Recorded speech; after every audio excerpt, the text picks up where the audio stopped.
Deus pela oportunidade, agradeço ao pastor, e o pastor Carlos, o pastor Levi, o pastor Carlos, e primeiramente a Deus sobre todas as coisas.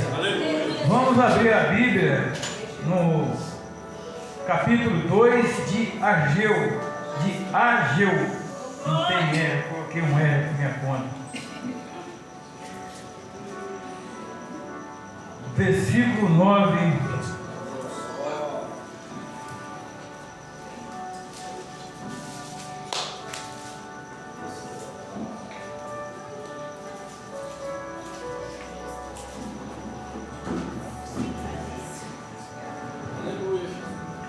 Amém?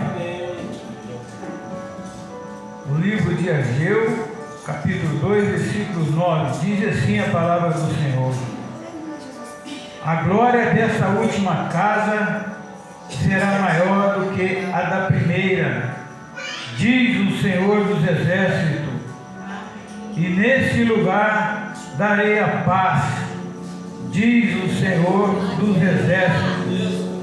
Amém? Então, antes dos irmãos sentar, vamos fazer uma oração, invocando o Espírito Santo. Senhor nosso Deus e Pai, em nome de Jesus nós estamos aqui reunidos, Pai. Dai-nos sabedoria para colocar Tua palavra no coração de cada um de nós. Dai-nos entendimento, Pai. Dai-nos sabedoria para isso. É só o Espírito Santo de Deus que pode nos trazer essa sabedoria, que a gente não consegue se preparar, mas Deus não escolhe o preparado, Ele prepara o escolhido. Aleluia. Em nome de Jesus, abençoa esse lugar, Pai. Que o Teu Espírito esteja aqui todo momento durante esse culto, e por onde nós andar, acompanhando a cada um a direção santa de Deus. Amém. Amém. Glória a Deus. Aleluia. Então, meus irmãos, hoje nós estamos na terceira quarta-feira da nossa campanha, né? Eu estou fazendo parte dessa campanha, então eu agradeço a Deus também por essa oportunidade, que é da glória da segunda casa, né? A glória da segunda casa é maior do que a da primeira. Isso não quer dizer, às vezes, no prédio, né? Muitas vezes a gente lendo, estudando, a gente percebe que tem uma profundidade muito grande essa palavra. Aleluia. Ela vem trazer para a gente conhecimentos das coisas de Deus, porque Deus usa figura para poder falar com a gente, e uma delas é a casa. A primeira casa foi Salomão que construiu, e aquele prédio, aquela casa de Deus era grande, bonito, e tinha muito ouro e prata. Quem já leu sabe que era incomparável o prédio, não é isso? E a gente lendo para poder ver como que é a segunda casa. A segunda casa foi questionada pelas pessoas que viveu no tempo da primeira.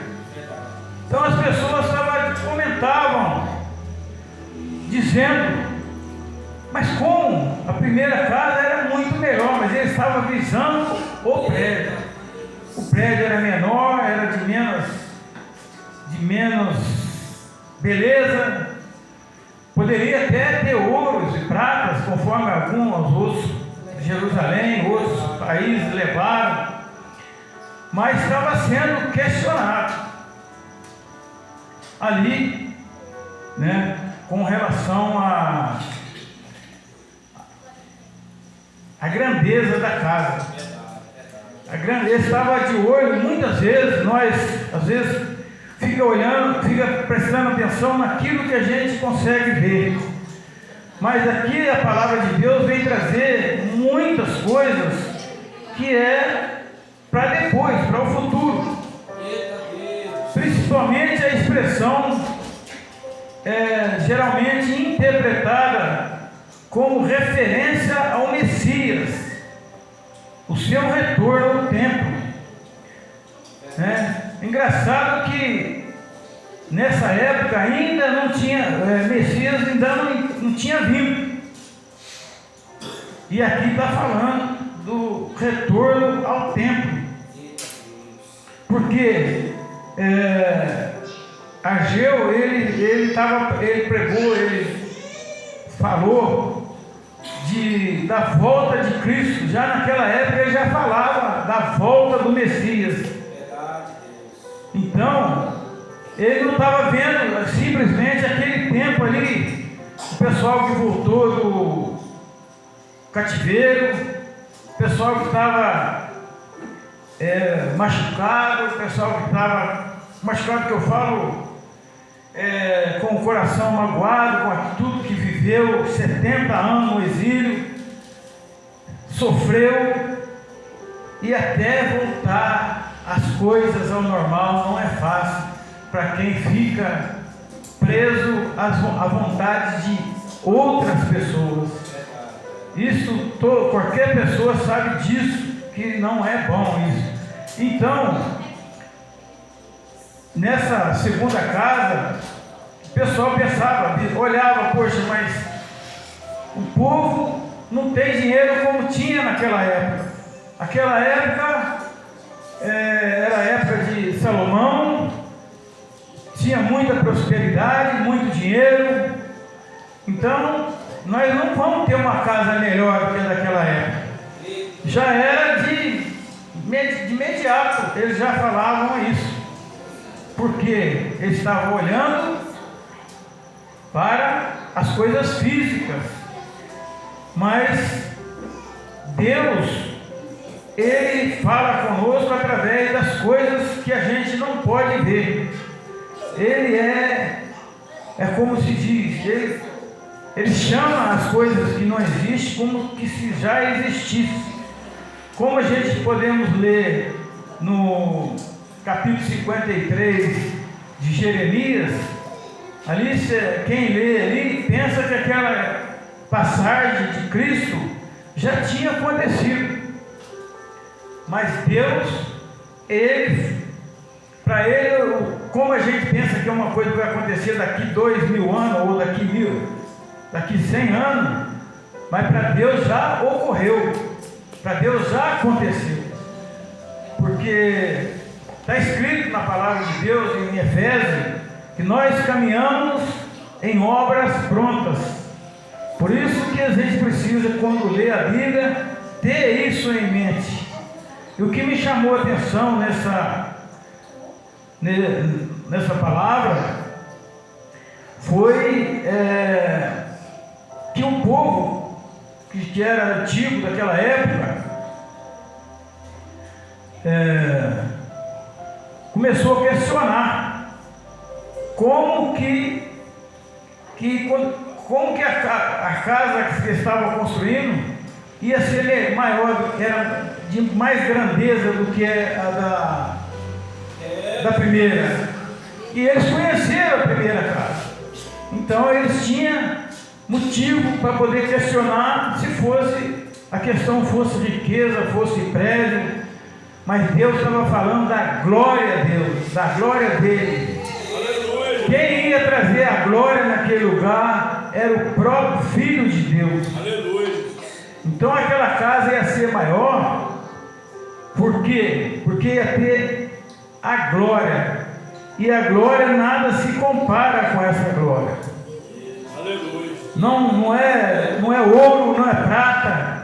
Quem ia glorificar essa casa era o dono do ouro e da prata. Aleluia. O Messias. Glória a Deus. Ele é que ia glorificar aquela casa. Essa glória vinha através dele. E eu estava lendo um estudo, ele estava dizendo, a palavra foi dirigida tanto aos líderes quanto ao povo de Deus. Respondeu aos pensamentos dos mais velhos entre o povo, que se lembravam do primeiro templo. Estava desapontados com a sua reconstrução. Esse sentimento podem ter sido oralmente verbalizado como tinha sido anteriormente, mas também podem ter sido pensamentos secretos. Se foi assim, então Deus falou diretamente à mente das pessoas, de um modo que ultrapassou o conhecimento até dos profetas. Porque Deus, Ele tem o poder de saber, como está escrito no Salmo 139, tem o poder de saber o que a gente pensa, ou melhor, o que a gente vai até pensar. O Salmo 139 diz: antes que a palavra venha à boca, eu já sei o que você vai dizer. Aleluia. Então, aqui está dizendo que Deus leu o pensamento daquele povo que era incrédulo. Ele estava ali olhando para um prédio, para uma riqueza que no entendimento deles não tinha naquela época. Mas Deus não estava avisando aquela situação naquele momento. Ele estava avisando quem ia trazer, encher de glória aquele local. Deus não fala a tempo.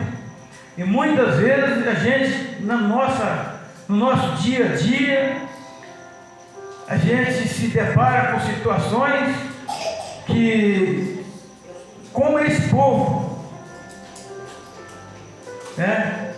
Como está acontecendo essa coisa, como está acontecendo hoje, nós fica focando os acontecimentos de hoje, que pode ter sido sementes que a gente plantou anteriormente, está colhendo agora, e aí a gente esquece de plantar uma boa semente para colher amanhã. Aleluia. O Salmo 126 vem dizer que aqueles que vai andando e chorando e semeando voltarão com feixes, com farturas. Aleluia. Então nós temos que ter dentro vamos dizer, no entendimento espiritual, um entendimento diferente do mundo. Enquanto o mundo vai chegar, vai falar: olha, nessa igreja é simples, pessoal muito simples, mas Deus não está olhando por esse ângulo. Aleluia. Deus está olhando pelo ângulo, pelo coração de quem dirige a igreja. Deus está olhando pelo coração e as atitudes de cada um que vem aqui. Porque o prédio nós podemos construir, nós podemos fazer outro prédio, nós podemos mudar de prédio, mas não é isso que vai mudar nossos corações e as nossas atitudes com Deus. Aleluia. Então, também nesse estudo, vou ler uma parte aqui: incentivou os líderes a garantia de que a glória do templo futuro será maior do que a dos seus antecessores, vamos dizer assim, vamos resumir do jeito que está escrito aqui. Traduz o seguimento às coisas preciosas de todas as nações, por desejar, ou melhor, por o desejado de todas as nações, expressão geralmente interpretada como referência ao Messias, seu retorno ao templo. Entretanto, o contexto sugere que o trecho pode estar fazendo alusão aos tesouros das nações, ou melhor, das nações, respectiva nota as que trarão a Jerusalém prata, ouro, para ornamentar o templo. No versículo 9, lemos: a glória desta última casa será maior do que a da primeira. Os dois templos eram considerados uma única casa. Além de encher o templo futuro de glória, Deus informa que também encherá de paz. Aleluia. Ele, além de dizer que vai encher o templo futuro de glória, vai encher de paz. A gente estando cheio de glória e cheio de paz, não tem mais o que procurar, estamos preenchidos, não é isso? Dá licença um pouquinho, eu vou tomar um pouco d'água.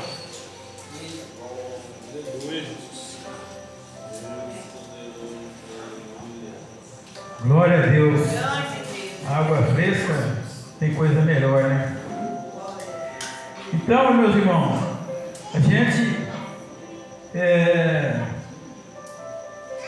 pega a palavra de Deus, lê, estuda, mas falta muito para a gente chegar a um conhecimento mais profundo, porque a gente precisa mais tempo de ler, porque eu imaginava que esse livro de Ageu, quer dizer, eu praticamente li ele numa passagem quando eu li a Bíblia inteira.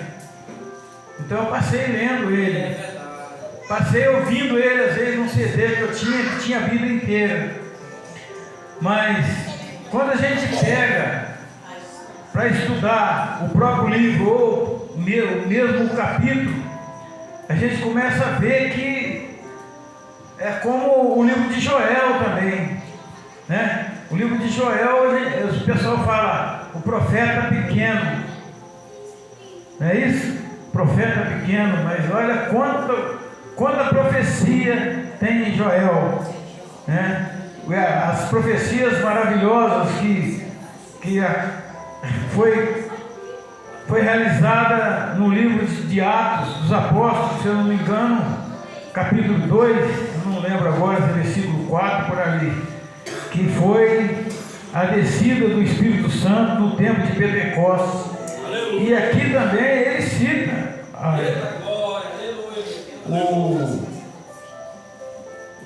Ageu cita, no livro de Ageu tem a passagem, né, eu não anotei aqui agora, que eu acabei esquecendo meu esposo, não sei aonde, esqueci lá na fábrica, eu deixei em casa. E ficou meio, mas se Deus quiser, Deus vou lembrando aqui. Aleluia. E como se diz, ele citou o livro de Joel, citou, tem, lógico, tem nos estudos, tem em todos os livros do Antigo Testamento, praticamente, inclusive até do Novo, cita Coríntios, 1 Coríntios, cita vários lugares. Então é um livro rico em,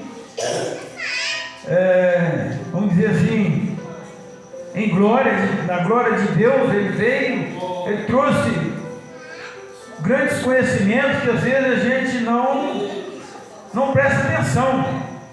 É igual a gente às vezes passa numa rua, você passa nessa rua aí o ano inteiro, cara pergunta para você o nome da rua, você não sabe. Você não presta atenção no nome da rua que a gente caminha, que a gente passa. Esses dias eu estava indo no hospital, lá no hospital regional, e eu fui por dentro. Na verdade eu vim por dentro, de lá para cá, e quando eu fui voltar, passei também por dentro, porque é mais perto, né? Ali a rua ficou melhor por ali. Só que é o seguinte, quando eu estava voltando, eu falei, poxa, mas essa rua aqui é bom eu saber o nome dela, porque às vezes eu estou atravessando ela em alguma outra hora, né? Eu vou saber que essa rua vai sair lá. Principalmente essa rua aqui, que eu peguei ela lá no hospital e estou saindo aqui, acho que é na Jari Mercante, eu acho que ela sai ali, antes um pouquinho da outra avenida, não lembro qual que é o nome da outra agora. Mas assim é quando a gente está lendo uma Bíblia. Nós estamos lendo um livro aqui, que vamos dizer, ele, para você chegar ao entendimento de muitas coisas desse livro, desse contexto, você tem que buscar outros livros, outras referências, para que a gente possa entender a fundo. E por isso que não é fácil uma pregação, a gente precisa ter a responsabilidade de não falar, vamos dizer, trazer o texto, falar sobre a palavra, mas se desviar por outro caminho. Nós temos que ser naquela direção. E o que o texto quer dizer para nós é isso, que as coisas de Deus é diferente da nossa. Como está escrito no Salmo 103, o caminho de Deus é muito mais alto do que o nosso.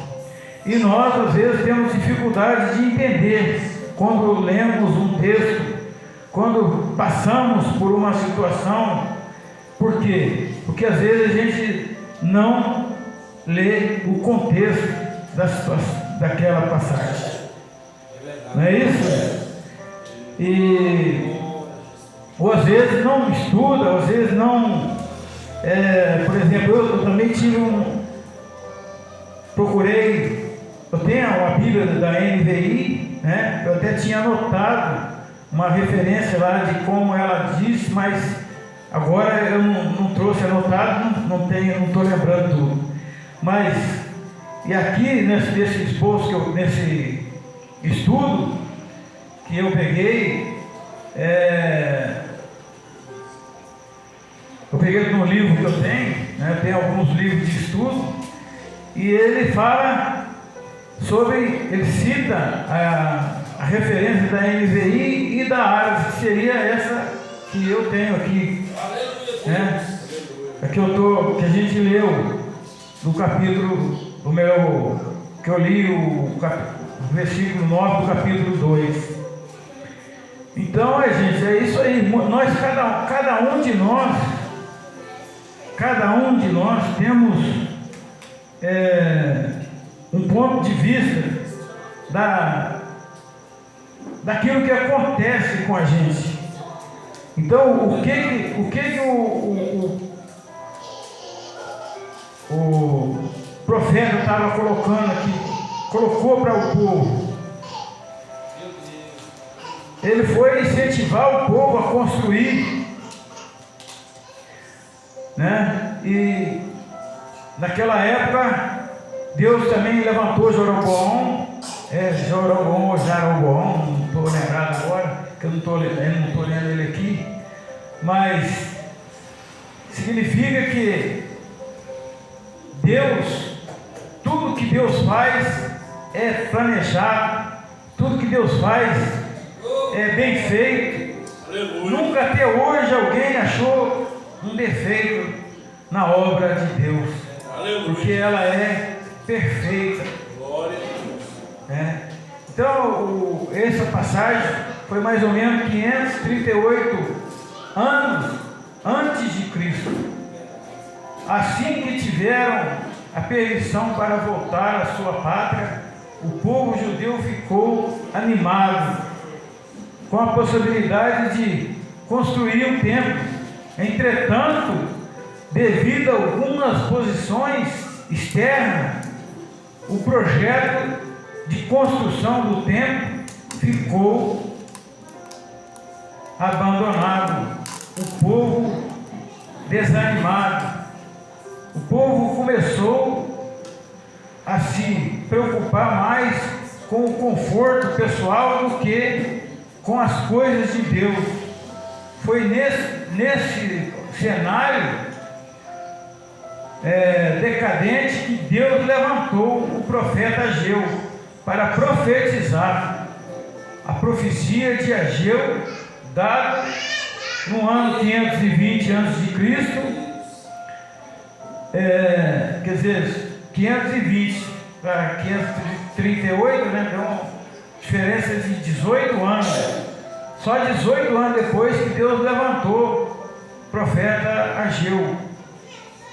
O profeta chamou o povo ao arrependimento e os conclamou a retomarem a reconstrução do templo, a partir do versículo 12 do capítulo 1. Vemos que o povo deu ouvido à voz do Senhor por intermédio de Ageu. No capítulo 2 do livro de Ageu, quase um mês depois da primeira mensagem de Ageu, trouxe da parte do Senhor, encontramos mais uma palavra de encorajamento. Quando os construtores retornaram, o projeto de reconstrução do templo, aparentemente houve uma grande frustração, pois começaram a comparar a construção atual com a do tempo anterior, mesmo que foi construído nos dias de Salomão. No 2:1-3 fala isso. E aqui a gente faz a gente lembrar do que aconteceu com os israelitas no deserto, né? A primeira dificuldade que eles tiveram, eles queriam voltar a ser escravos de novo, porque aquela ali, eles viram todo o milagre que Deus fez. Deus abriu o Mar Vermelho, Deus abriu o Rio Jordão, eles passaram a seco, viu que o mar engoliu os egípcios, teve tudo aquilo que Deus fez para aquele povo, e por pouca coisa eles reclamavam. Por pouca coisa. Eles, até eu estava lendo um dia, eu estava ouvindo até, se eu não me engano, uma pregação, e durante esse tempo tudo, ninguém adoeceu. Aquela caminhada lá de mais, contando homens, mulheres e crianças, dava mais de 2 milhões de pessoas. É muita gente andando no deserto, ninguém tinha casa, era protegido por uma nuvem, à noite era uma coluna de fogo, a chinela dele não gastava, a roupa não rasgava. 40 anos, tudo isso aconteceu e o povo duvidou de Deus. Então é isso, gente, a gente tem que saber que a nossa natureza é cruel, ela às vezes precisa de muitas coisas para poder cair a ficha. Por isso nós precisamos abrir o coração para Deus, para conhecer, para poder saber tudo que Deus fez e faz por nós a cada momento, né? Tudo que Deus fez e Deus faz a cada momento por nós. Na passagem da pandemia, eu não sei se alguém viu aqui, mas teve um senhor, foi nos Estados Unidos, um homem de 93 anos. Ele, quando foi acertar as contas, lá quando ele saiu, ele tinha sido entubado, então tinha que pagar, né? Aquele tempo que ele ficou respirando por oxigênio, mas ele ficou pouco tempo respirando pelo oxigênio, mas ele foi internado um tempo grande, mas assim, o que eles cobraram dele foi só aquele pequeno tempo. Aí ele começou a chorar, né? Começou a chorar, e as pessoas falaram para ele: mas por que você está chorando? Ele explicou: 93 anos respirando, nunca paguei um centavo pelo oxigênio. Agora ele ficou lá 1 hora ou 2 horas, não me lembro qual, ou foi 3 dias, não lembro o número, mas teve aquela conta para pagar. Você já imaginou se ele fosse pagar o oxigênio que ele respirou? Isso aqui nós estamos falando de um item: oxigênio. Depois tem a água, que nós usa a água para beber, para tomar banho, para tanta coisa, e às vezes a gente passa batido, não dá glória a Deus por tudo. Aleluia. Não sabe dar graças a Deus por tudo, porque nós não temos como contemplar a glória de Deus, nós não temos como contemplar o tamanho dela. Então, por isso, meus irmãos, aproveitando que hoje nós estamos numa campanha, vamos pensar nessa glória grande de Deus, vamos orar por ela, vamos agradecer a Deus, como aquele homem, que ele nunca tinha parado para pensar, 93 anos, ele só parou para pensar depois que ele teve uma Covid e ficou entubado por alguns dias. Se ele tivesse que pagar o oxigênio, ele imaginou, se ele tivesse que pagar o oxigênio de 1/3 da vida dele, ele não tinha como pagar, né? 1/3, nem gente muito mais nova não teria condições de pagar. Então Deus dá coisas maravilhosas para nós, e às vezes por uma pequena coisa a gente reclama. E se é uma coisa que Deus não gosta, é de reclamação. Deus não gosta de reclamação. Aleluia. E Deus gosta, a Bíblia fala, né? Deus procura adoradores. E o que nós temos que fazer? Adorar a Deus, não só cantando e louvando, mas no nosso procedimento. Agradecer a Deus cada vez que a gente chega de frente a um prato de comida. Graças a Deus ele tem um alimento e não falta na nossa mesa, na mesa da nossa família, né? E que depois dessa campanha nós vamos poder lembrar que é a campanha da glória de Deus, porque é Deus que traz para nós toda a honra e toda a glória. O Salmo 23 fala, pelo menos na NVI que eu tenho, ele fala: Deus me honra ungindo minha cabeça com óleo, né? Quem sou eu para Deus honrar eu? Mas Ele me honra ungindo minha cabeça com óleo. Aleluia.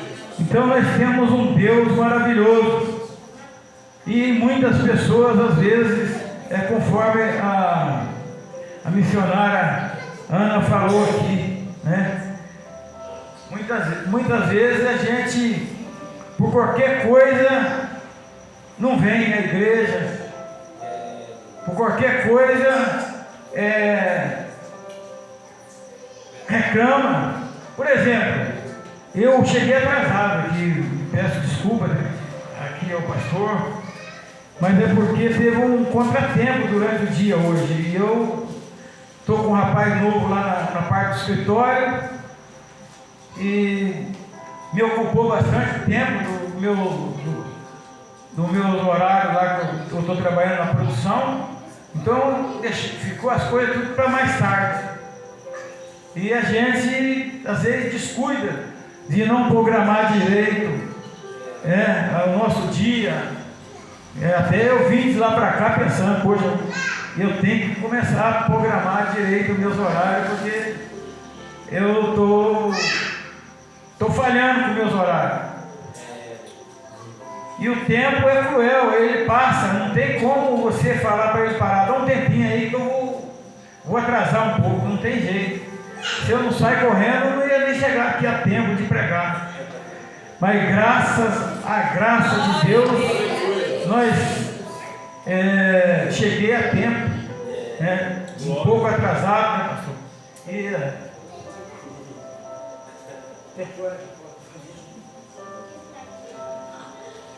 Estou perguntando para o pastor, porque eu sei que ele tem compromisso, né? E graças a Deus, conforme eu disse, tem bastante coisa para a gente falar, mas a gente tem que ter, vamos dizer assim, capacidade de analisar primeiro para poder falar, para não falar coisas sem contexto, né? Então, lendo esse estudo aqui, o primeiro templo, né, era magnífico, era extraordinário em riqueza, e o segundo templo parecia ser infinitamente inferior. A realidade do povo também já não era a mesma nos dias de Salomão. O reino estava unido naquela época. Havia grande prosperidade, mas nos dias de Ageu o povo tinha acabado de sair do exílio e faltavam recursos diante de tal realidade.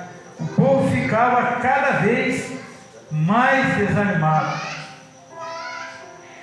Então, para a pessoa, o povo vai ficar desanimado é fácil, isso a gente sabe. Como eu estava comentando da situação dos israelitas lá no deserto, do povo de Hebreus, né? Então o Senhor começou a encorajar aquele povo, começando pela liderança na pessoa de Zorobabel,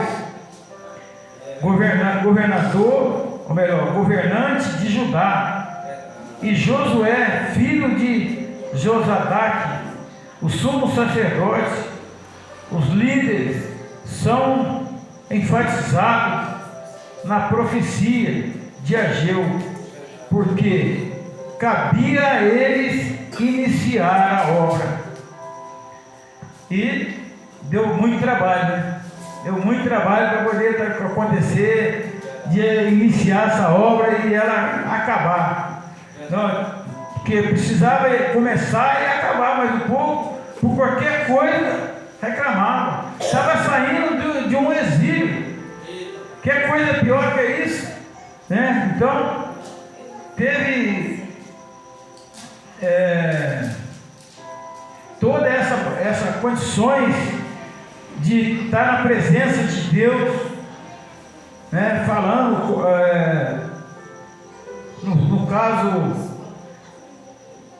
nós não temos que estar avisando. Às vezes a gente não faz coisas na nossa vida porque não vai dar certo. A gente já pensa desse jeito. Eu estava conversando com um rapaz que trabalha comigo lá. Aí eu estava falando para ele, mas você fala para o cliente isso. Mas isso ele não vai fazer. Eu falei, mas você já está falando que ele não vai fazer, né? O não você já tem. Vamos correr atrás do sim. Aleluia. Não é isso? Então nós temos que pedir, sei lá, para Deus. Nós temos que não só pedir, mas temos que também oferecer para Deus a nossa alegria, a nossa gratidão por tudo que Ele faz por nós, né? Temos que agradecer a Deus através de gestos também. Muitas vezes a gente perde a batalha chegando pertinho do fim. E a gente tem que procurar a ajuda de Deus para que nós não caímos nessas falhas, nessas fraquezas, que a gente lendo a palavra de Deus, a gente percebe como que foi, né, a situação. Inclusive essa passagem aqui falou de um outro Josué, né? Não é o mesmo Josué lá do Êxodo, mas é o Josué do exílio, que saiu do exílio, que veio para construir um novo templo. Ele, o pai dele, sumo sacerdote. Mas Deus, o que Deus disse para Josué? Seja, né, não tenha medo, seja corajoso, né? Ele falou, agora vou ler um pouco a memória. Não mandei eu ser forte e corajoso, não é isso que está dizendo lá? Não mandei eu ser forte e corajoso. Muitas vezes a gente tem que ser corajoso, mesmo não vendo vamos dizer assim, um grande êxito pela frente, e mesmo não vendo as coisas difíceis, mas a gente tem que ser corajoso e confiar no Deus da promessa. Aleluia. E eu peço nesse momento a Deus o perdão dos meus erros, nossas falhas, que Deus abençoe essa campanha, abençoe essa igreja e abençoa todos que aqui frequentam, porque a igreja somos nós. Então nós precisamos, eu estou procurando trazer aqui a mãe e um rapaz que trabalhou comigo lá, que vê se eles vêm. Tem um outro também que eu estou convidando para vir. O cara promete, não vem, mas eu estou. De vez em quando eu vou lá e pergunto. Está dizendo que agora, perto dos dias dos pais, aí eles vão vir aqui. Vamos ver se vão vir. E a gente temos que convidar, conforme está no nosso grupo, sempre tem, o pastor está falando, né, o pastor Carlos, para a gente convidar mais um para trazer para cá, para nós congregar junto. E tudo isso a gente coloca nas mãos de Deus. Colocamos aqui, então, vamos colocar de pé, vamos fazer uma oração, agradecimento a esse momento que Deus nos proporcionou. Senhor Deus, em nome de Jesus, quero agradecer ao Senhor por essa oportunidade de estar aqui orando, falando da Tua Palavra, tendo o privilégio de conhecer a Tua Palavra, Pai, que por nossa própria conta, nós não teríamos capacidade para nada, mas o Senhor é quem nos dá sabedoria para poder ver e conhecer e entender a Tua Palavra e praticá-la. Tenha piedade daqueles que não entendem, Pai, daqueles que às vezes criticam a gente quando a gente fala do nome de Jesus, mas tenha misericórdia deles, perdoa e abençoa cada um em nome de Jesus, amém. Quero agradecer a todos, agradecer o pastor Carlos também pela oportunidade. Deus abençoe a todos.